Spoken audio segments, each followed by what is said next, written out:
Fala pessoal, beleza? Vocês estão aqui no canal oficial da Devir para mais um tutorial e hoje nós vamos aprender Mind Bug, um jogo que prova que habilidade é muito mais importante do que força.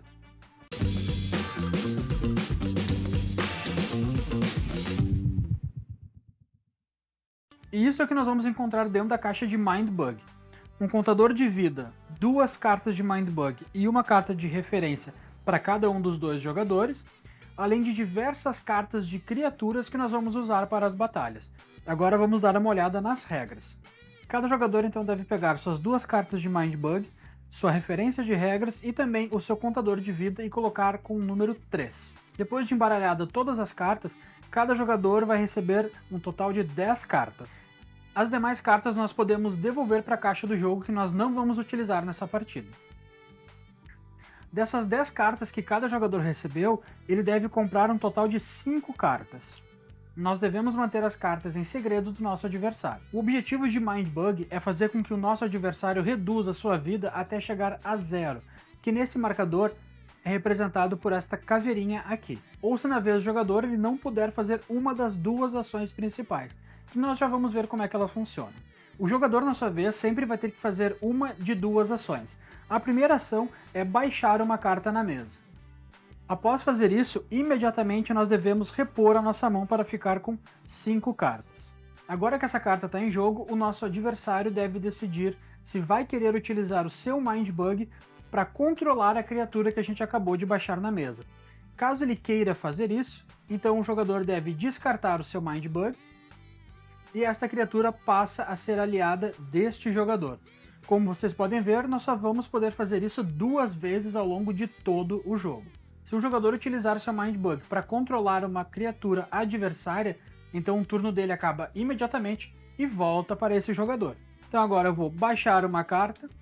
Então antes de fazer qualquer efeito, esse jogador vai decidir novamente se ele quer ou não gastar o seu Mind Bug para controlar essa carta. Como isso só pode ser feito 2 vezes ao longo de toda a partida, nós devemos usar com muita sabedoria. A segunda ação que o jogador pode fazer é atacar. No momento em que eu decido atacar, a gente deve então comparar as forças das cartas. Falando nisso, vamos dar uma olhada aqui na anatomia de uma carta de Mind Bug. Aqui nós vamos ter a força da carta, o nome, aqui nós temos uma palavra-chave e também uma habilidade. Nós vamos falar sobre cada palavra-chave e habilidade mais pra frente no vídeo. O combate funciona de uma maneira muito simples. O jogador então informa que vai efetuar um ataque e o adversário deve decidir se bloqueia com alguma carta em jogo ou não. Se ele bloquear, vai ser feita a comparação das forças e a carta de menor valor é eliminado da partida. Se o jogador optar por não bloquear, então o dano passa direto para o seu disco de vida e ele perde então 1 ponto. E basicamente é assim que funciona a Mind Bug. Agora nós vamos aprender sobre palavras de ativação e habilidades, que é aí sim que está todo o coração do jogo. Nós vamos encontrar um total de 5 palavras-chave, e agora que a gente vai simular um jogo mais avançado para passar por cada uma delas.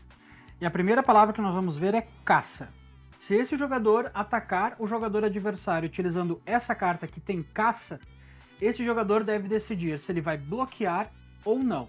Se ele decidir bloquear o dano, então o jogador que está atacando é quem vai escolher qual carta ele vai utilizar para defender. Ou seja, esse jogador está caçando uma daquelas criaturas. Então nesse caso ele ataca com essa que tem caça e decide que vai atacar esta criatura. Como esse aqui tem 3 e esse aqui tem 2, essa carta seria eliminada. E vai para uma área de descarte do jogador.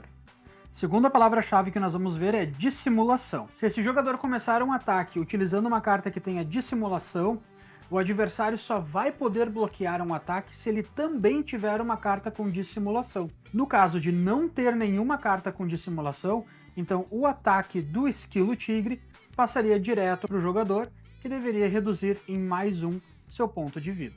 A próxima palavra-chave que nós vamos ver é resistência. Se esse jogador efetuar um ataque com seu estorquifante, que tem 8 de força, e esse jogador aqui decide bloquear com Yeti solitário, que tem apenas 5, essa carta aqui vai ser derrotada, correto?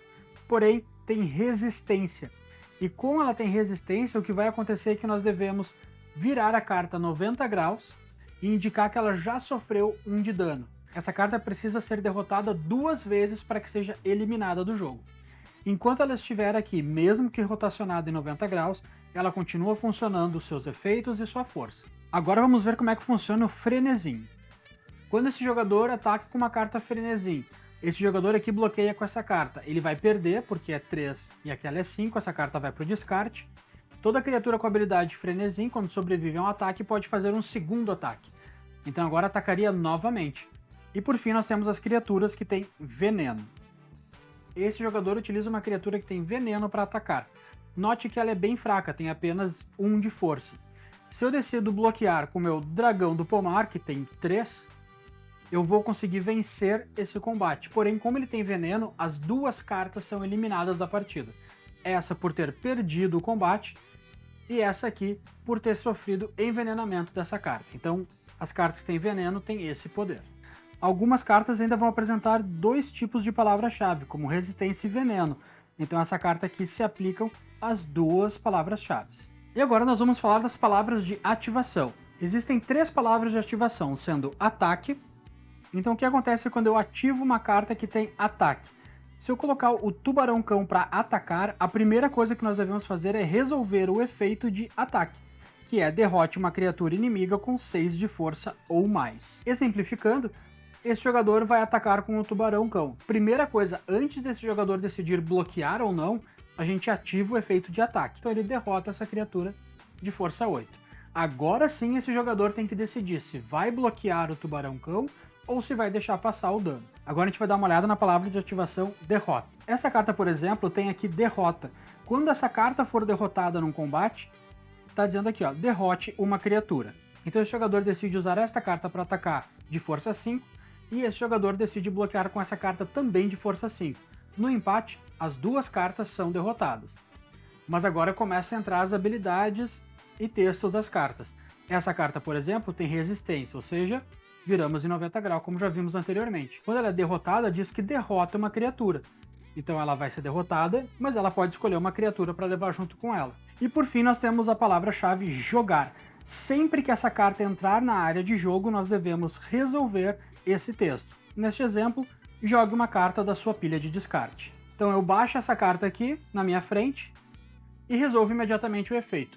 Porém, se o meu adversário utilizar o Mind Bug dele para controlar essa criatura, quem resolve o efeito é este jogador, e não o jogador que baixou a carta. E basicamente é assim que funciona Mind Bug, onde as habilidades são muito mais importantes do que a força. Então pessoal, essas foram as regras de Mind Bug, espero que vocês tenham gostado do vídeo. Qualquer dúvida, crítica ou sugestão, utilize aqui os comentários e te inscreve no canal para não perder mais nenhum tutorial. Nos vemos no próximo vídeo. Tchau, tchau!